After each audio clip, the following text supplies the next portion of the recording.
Tarik ses. Semongko. Mantap.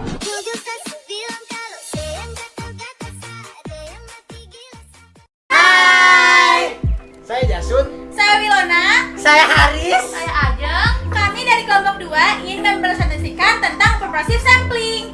Yuk kita langsung aja pergi ke pengertiannya. Pengertian dari purposive sampling adalah salah satu jenis teknik non-probability sampling di mana pengambilan sampel didasarkan pada kriteria-kriteria yang dirumuskan terlebih dahulu oleh peneliti. Sampel diambil bukan secara acak, namun ditentukan sendiri oleh peneliti dengan pertimbangan atau kriteria tertentu. Nah, ini adalah pengertian dari para ahli. Yang pertama menurut Sugiono. Sugiono berkata, purposive sampling adalah teknik penentuan sampel dengan pertimbangan tertentu. Menurut Noto Atmojo, purposive sampling merupakan pengambilan sampel yang berdasarkan sesuatu pertimbangan, misalnya sifat populasi dan ciri yang sebelumnya telah diketahui. Menurut Ari Kunto, purposive sampling adalah teknik pengambilan sampel yang tidak berdasarkan aturan, daerah, ataupun strata. Pengambilan sampel ini berdasarkan adanya pertimbangan pada tujuan tertentu. Selanjutnya saya akan menjelaskan mengenai metode purposive sampling. Maximum variation. Maximum variation sampling disebut juga sebagai heterogeneous sampling. Dengan metode purposive sampling ini, subjek penelitian dilihat melalui berbagai sudut pandang yang ada. Tujuan dari metode ini adalah untuk memberikan informasi sebanyak mungkin tentang peristiwa atau fenomena yang diteliti. Sebagai contoh, ketika seseorang melakukan jajak pendapat mengenai suatu masalah, peneliti akan memastikan bahwa dia akan berbicara dengan orang yang berbeda sebanyak mungkin untuk membangun pandangan yang kuat tentang masalah tersebut berdasarkan sudut pandang publik.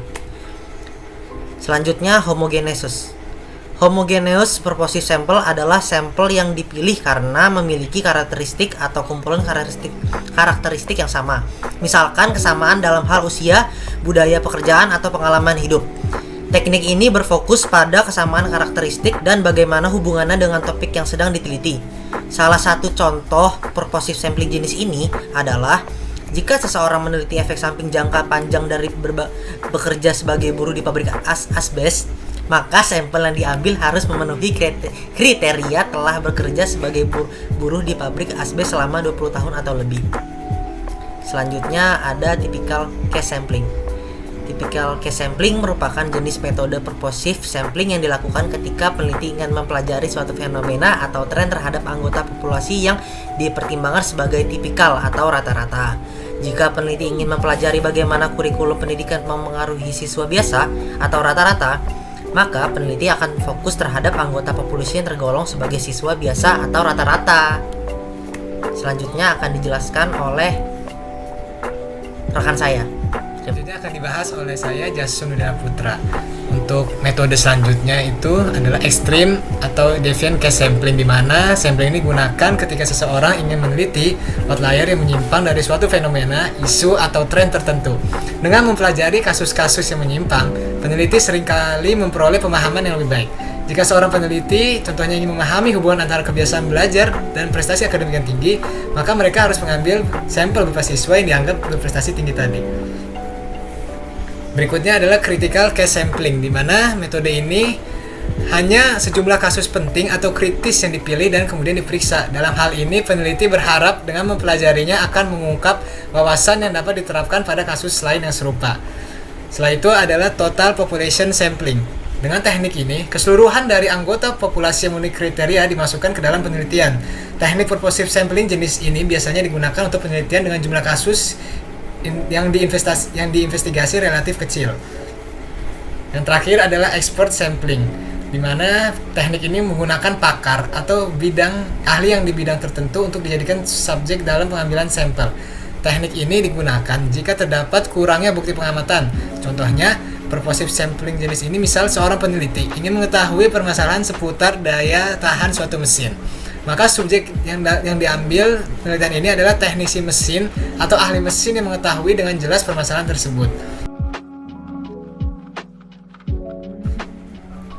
Berikutnya saya akan menjelaskan mengenai kelebihan dan kekurangan apa saja yang bila dipakai purposive sampling.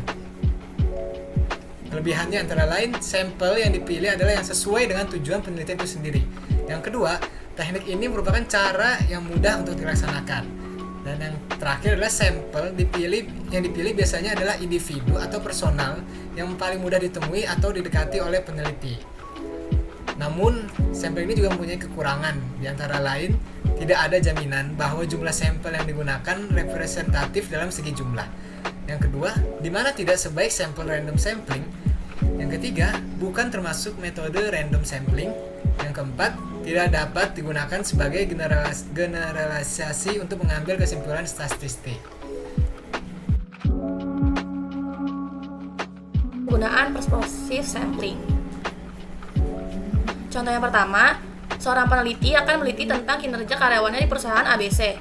Kriteria-kriteria yang ditentukan dalam pengambilan sampel adalah sebagai berikut.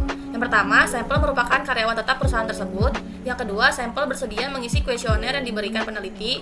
Yang ketiga, sampel telah bekerja di perusahaan tersebut selama 4 tahun. Berdasarkan kriteria-kriteria yang telah ditentukan peneliti, diperoleh sampel penelitian sebagai berikut. 1. Banyaknya karyawan tetap di perusahaan tersebut adalah 159 karyawan. 2. Banyaknya karyawan yang bersedia mengisi kuesioner yang diberikan peneliti adalah sebanyak 89 karyawan. Dan 3. Banyaknya karyawan yang telah bekerja di perusahaan tersebut selama 4 tahun adalah 53 karyawan. Dari seleksi berdasarkan kriteria, diperolehnya banyaknya sampel untuk penelitian tersebut sebanyak 53 karyawan.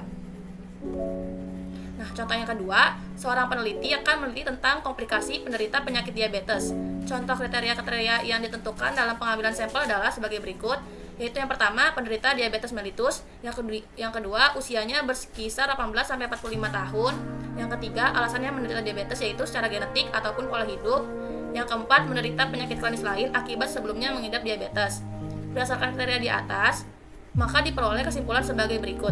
Yang pertama, seseorang dapat menderita diabetes mellitus disebabkan oleh 2 faktor, yakni keturunan atau genetik dan gaya hidup yang salah seperti konsumsi makanan yang manis berlebihan. Kedua, penderita diabetes cenderung lebih mudah terserang penyakit komplikasi yang bersifat kronis akibat rendahnya imunitas tubuh. Yang ketiga, penyakit komplikasi dapat menyerang juga akibat gaya hidup penderita diabetes yang tidak lebih baik, contohnya masih mengkonsumsi junk food. Yang keempat, penyakit komplikasi yang dapat diidap oleh penderita diabetes antara lain jantung, hipertensi, dan gagal ginjal.